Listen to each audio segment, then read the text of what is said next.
నాన్న నేను నీకు ఎప్పటి నుంచో అడుగుతున్నాను, కాలేజ్ లో ప్రాజెక్ట్ వర్క్ ఉంది, నాకు ల్యాప్టాప్ చాలా అర్జెంట్ కావాలి నాన్న. ఆన్లైన్ లో గేమ్ ఆడదాం, అందరు రెడీ కదరా? రెడీరా. రే నా దగ్గర ల్యాప్టాప్ లేదురా. నీతో ల్యాప్టాప్ లేదు కదా? కాలేజ్ లో ప్రాజెక్ట్ వర్క్ ఉందని ఒక సాగు చెప్పి ల్యాప్టాప్ తెప్పించుకోరా ఇంట్లో. సరేరా. ల్యాప్టాప్ చాలా థ్యాంక్స్ నాన్న. నాన్నేంది చెమటలు బట్టి ఇలా అయిపోయాడు? అవును నీ బండేది? అది సేఫ్ గానే ఉంది లేరా. సరే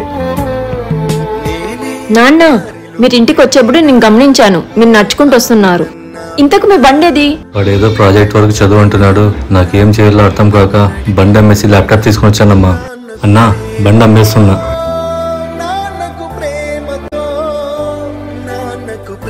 అన్నా ఇది ఇచ్చేయండి. ఇంట్లో పిల్లలు తల్లిదండ్రుల కష్టాల్ని అర్థం చేసుకోండి. నాన్నంటేనే త్యాగం. ఇలా కష్టాలు పడుతున్న ప్రతి తండ్రికి వీడియో అంకితం.